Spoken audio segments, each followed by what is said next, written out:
Kirchoff's voltage law states, in a circuit loop, the sum of the voltages must be equal to 0. This holds true regardless of the number of voltages in the circuit. Hence, K equals 1 to N. For this circuit, Kirchoff's voltage law, or KVL, would state V1 plus V2 plus V3 plus V4 equals 0. Do be aware, the polarities of the resistor voltages in this example will be opposite of the battery. This denotes that it's a voltage drop. In essence, each resistor is soaking up a portion of the voltage supplied by the battery.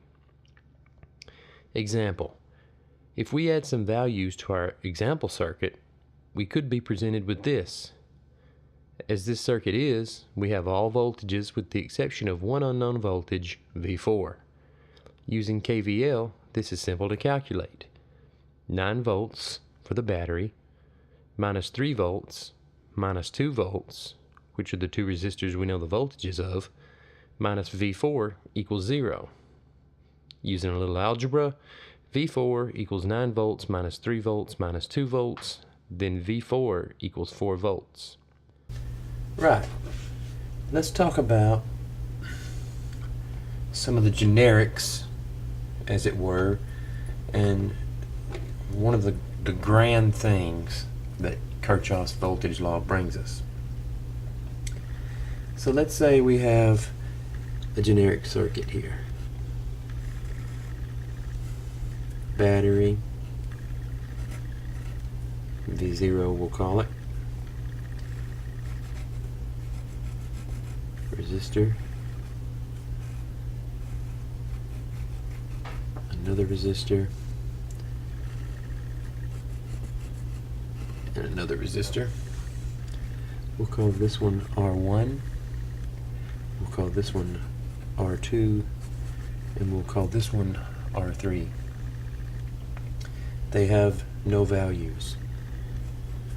Do note, as we've said, if we call this voltage across this resistor here V1, its polarity will be reverse of the battery. If this is the positive side of the battery, then this would be the positive side of this voltage, as well as this one,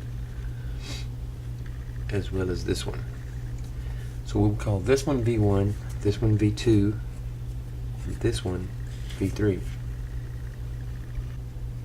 Now then, from Kirchoff's voltage law, we would know that V0 plus V1 plus V2 plus V3 must be equal to 0. But these three are negative because their polarities are swapped. So this would be V0 minus V1 minus V2 minus V3 equals 0, because these resistors dissipate heat and power and have a voltage across them. Now inside this circuit there is a single current I. There can only be one current. There is only room for one current to flow. There is no other path for any other current, so there can only be one current of a certain value. So we know that V1 equals I times R1. We know that V2 equals I times R2, and we know that V3 equals I times R3. Okay? Is that good?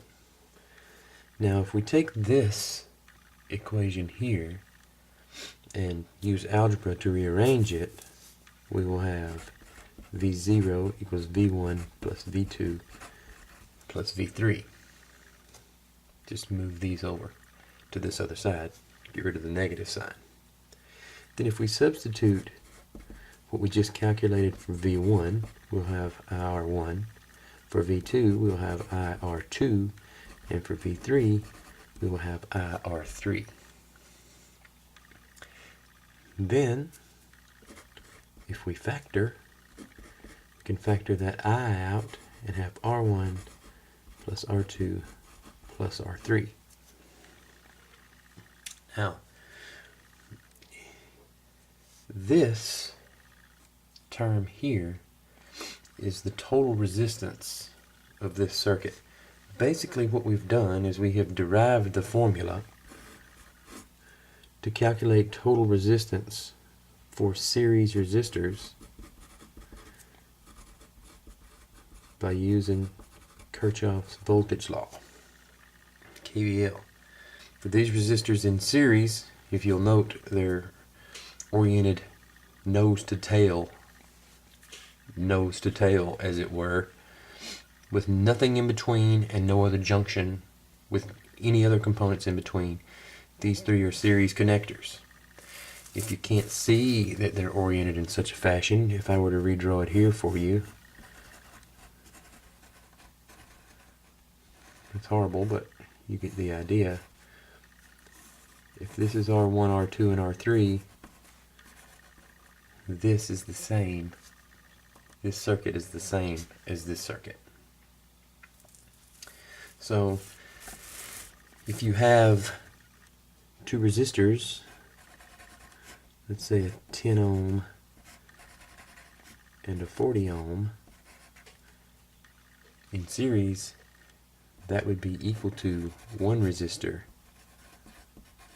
of 50 ohms. This goes on and on forever. If there were 50 resistors here in this configuration, it would be R1 plus R2 plus R3, blah blah blah, plus all this, then plus R50. It would just carry on forever. And that's how you calculate series resistance. That's the way this was come upon to begin with. And to be honest, that's quite simple. So let's just take an example with some values. Just drawing a battery, as we seem to have become accustomed to doing. Let's say that's 12 volts. Let's say this resistor is 5K, and this resistor is 15K, and this resistor is 4K. Okay, what do we do here? We want to figure out the voltages for each of these resistors. How do we do that? Well, from previous, we just saw that our total will be equal to 5K plus 15K plus 4K, which will equal 24 kilo ohms of resistance total. We can then revert back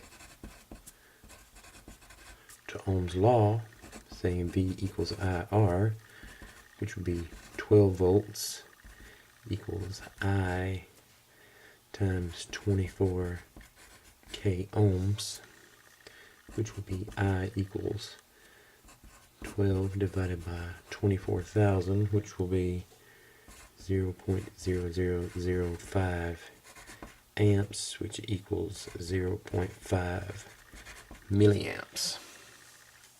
So we have 0.5 milliamps of current flowing through this circuit.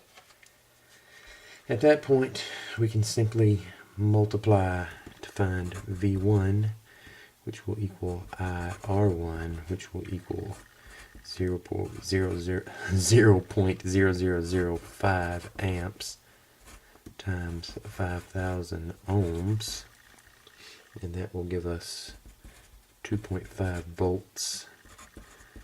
V2 will equal IR2, which equals 0.0005 amps times 15,000 ohms, and that will give us 7.5 volts. Now we don't need to do any more crazy multiplying. We can go to V0 equals V1 plus V2 plus V3. V0 will be the battery voltage, so that's 12 volts. That's 12 volts equals V1 is 2.5 volts V2 is 7.5 volts plus V3, that would be 12 volts equals 10 volts plus V3. And from here it's simple algebra. V3 equals 12 volts minus 10 volts. V3 equals 2 volts. And that's Kirchoff's voltage law. Lots of numbers flying around. Plenty of numbers to fly around, but you know, it's not complicated. In summary, Ohm's law and Kirchoff's voltage law are fundamental to the analysis of almost every electrical circuit. Grasping their meaning and gaining an understanding of them will allow you to analyze most any simple circuit. It will also take you a long way in analyzing more complex circuits, but it won't completely get you there. Understanding resistor combinations will get you at least 80% of the way though. Thanks for watching. Give us the thumbs up to like or subscribe if you want to see more.